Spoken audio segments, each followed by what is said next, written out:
Hello friends, welcome to mathematics world. Doctor Sonendra Gupta online maths class. Dear friend, जैसे कि आप जानते हैं कि मैं आपको इंजीनियरिंग मैथमेटिक्स 1 के जून 2023 के पेपर का सॉल्यूशन सॉल्व करा रहा हूं, जिसमें अभी तक हम क्वेश्चन नंबर 1 से लेकर क्वेश्चन नंबर 6 तक सॉल्व कर चुके हैं। आज हम बात करें क्वेश्चन नंबर 7 के बारे में।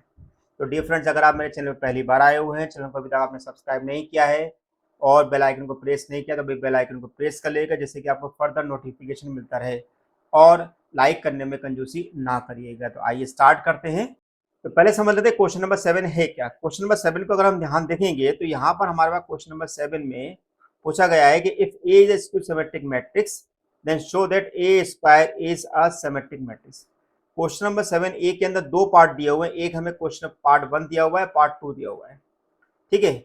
इसी प्रकार इसका सेकंड पार्ट हमें दिया हुआ है, find eigen value of matrix 5 4 1 2 का हमें आइगन वैल्यू निकालना है। केवल आइगन वैल्यू निकालना है, आइगन वेक्टर हमें नहीं निकालना है। इसके प्रकार इसके बाद हमारे पास क्वेश्चन नंबर बी दिया हुआ है, find the inverse of matrix by using the elementary row transform. ये क्वेश्चन अभी तक आज तक एग्जाम में पूछा नहीं गया है, तो अब ये क्वेश्चन किस प्रकार से सॉल्व किया जाता है ये मैं आपको बताऊंगा।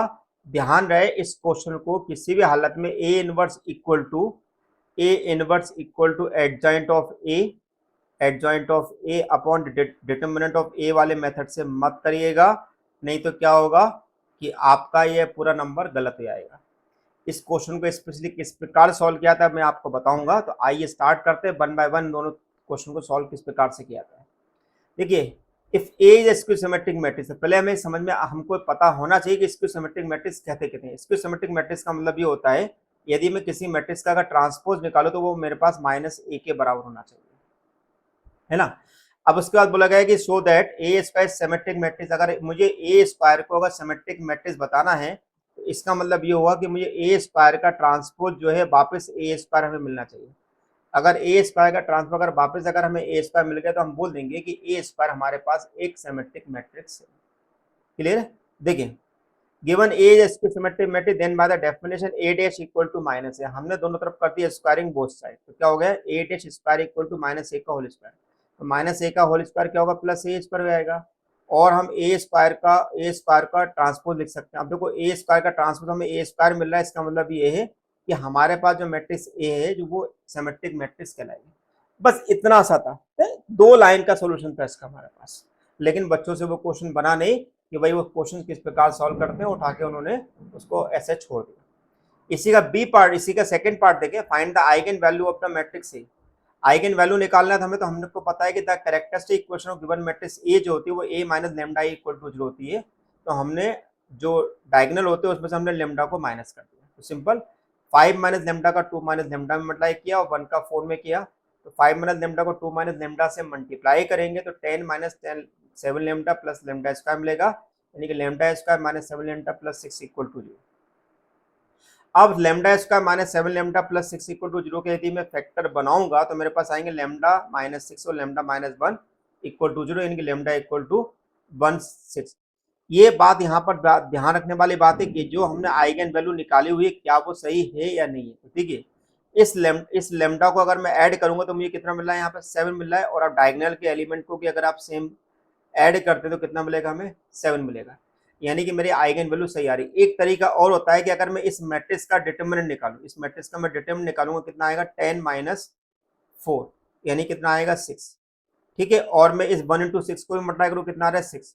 यानी कि अगर दोनों कंडीशन, ध्यान से सुनिएगा, डायगोनल का सम अगर आइगन वैल्यू के सम के बराबर आए, साथ ही मैट्रिक्स ए का डिटर्मिनेंट आइगन वैल्यू के मल्टीप्लाई के बराबर आए, तो अगर ये दोनों वैल्यू इक्वल आती है तो समझ जाना कि आपने जो आइगन वैल्यू निकाली है वो 101% करेक्ट है। तो यहाँ पर इस प्रकार से हम आइगन वैल्यू को निकालने के बाद को चेक करना जरूरी होता है कि हमने जो आइगन वैल्यू निकाली है क्या वो सही है या नहीं। क्योंकि ज्यादातर बच्चे जो होते हैं M1 के अंदर मैट्रिक्स को सॉल्व करके जाते हैं और अल्टीमेटली वो मैट्रिक्स के क्वेश्चन को ही गलत करके आ जाते हैं, जिसके कारण उनका पेपर बैक हो जाता है। तो यहाँ पर जरूरी है कि अगर आप मैट्रिक्स को ही पे डिपेंडेंट होके जा रहे हैं तो आप लॉजिक समझें कि मैट्रिक्स के जो क्वेश्चन होते हैं क्या हमने वो सही करे हैं कि नहीं किए हुए हैं। राइट, चलिए अब बात करते हैं नेक्स्ट क्वेश्चन की। बी वाला है, find the inverse of this matrix by using the elementary row transfer. देखिए, हमें इस मैट्रिक्स का रो ट्रांसफॉर्मेशन की हेल्प से इसका इनवर्स निकालना। तो देखिए एक डेफिनेशन होती है, डेफिनेशन को हमें यूज करना है। If we want to evaluate the inverse of matrix A by using elementary row operation on A equal to I A in a sequence until we get I equal to B A. यदि अगर हम किसी भी matrix A का elementary row transformation की help से inverse निकालना चाहते हैं, तो जो ए इक्वल टू आई ए जो होता है उसको हम तब तक सॉल्व करते रहें जब तक कि इस ए की जगह मेरे पास आई ना बन जाए और इस आई ए की जगह मेरे पास बी ए ना बन जाए। अगर ऐसा होता है तो अगर आई इक्वल टू बी ए बन जाता है तो बी जो होता है इस मैट्रिक्स ए का इनवर्स कहलाता है। क्या कहलाता है? बी जो होता है उस मैट्रिक्स ए का इनवर्स कहलाता है। अब देखिए कि इसको सॉल्व कैसे करना है।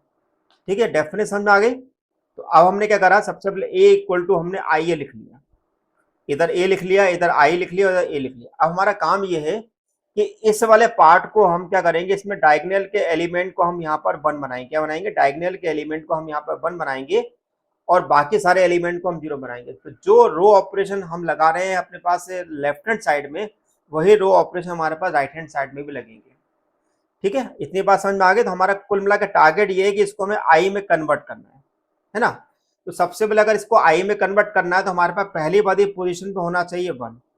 ध्यान रखना, रो ऑपरेशन लगाना है, कॉलम कहीं पर भी नहीं लगाना है।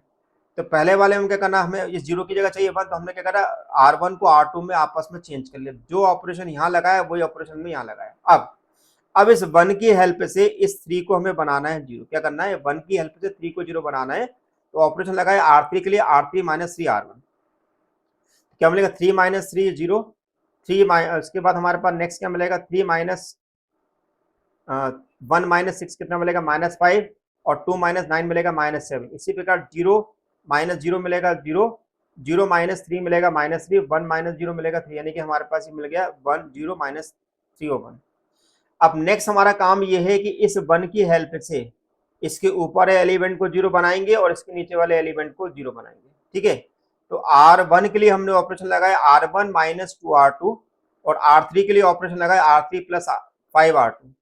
अब R1 माइनस टू R2 लगाए तो हमारे पास कितना, 2 माइनस 2 0 हो गया। देन अब उसके बाद नेक्स्ट हमारे पास क्या हुआ, 3 माइनस 4 हो गया -1। इसी प्रकार नीचे करेंगे तो मेरे पास R3 प्लस 5 R2, तो -5 प्लस 5 0 हो गया। देन -7 प्लस 10 3 हो गया। सेम ऑपरेशन हमने यहाँ पर भी लगाए, है ना। अब हमारा काम ये है कि इस 3 को मैं यहाँ पे बनाऊँ 1, क्योंकि मुझे डायगोनल को 1 बना, तो मैंने 1 बना, तो मैंने यहाँ पर 3 का डिवाइड कर दिया। तो कितना आ गया, 5/3 माइनस 1 1/3। अब मेरा काम ये है कि इस 1 की हेल्प से इस 2 को बनाऊं 0, और इसी 1 की हेल्प से इस -1 को भी बनाऊं मैं 0। तो मैंने यहाँ पर क्या करा, R1 के लिए R1 प्लस R3 करा, और R2 के लिए R2 माइनस 2 R3 किया। तो मेरे पास ये वाला पोर्शन होगा 0। तो यहाँ पर मेरे पास क्या होगा, 5/3 को मैं -2 से अगर करूंगा तो 5/3 मैंने लिया और -2 किया, तो मेरे पास भाई कितना हो गया, -1/3 आ गया। तो देखो -1/3, देन -1 ये ऊपर चले आएगा, है ना। इसी प्रकार दूसरे वाले के अंदर मैंने माइनस साइन का R1 प्लस R3 किया, तो मेरे पास 1/3 ऊपर चले गया। ठीक है, अब R2 के लिए करें तो मेरे पास क्या, R2 माइनस 2 R3 लिखा, तो R2 माइनस 2 R3 का मतलब क्या हुआ, दिस इज R2 यानी कि सॉरी 1 माइनस 10/3, तो मेरे पास कितना आ गया, -7/3 हो गया। देन माइनस का मल्टीप्लाई किया तो 2 आ जाएगा हमारे पास इसकी जगह। देन नेक्स्ट वाले के अंदर 0, तो 2 का मल्टीप्लाई किया तो -2/3 हो गया।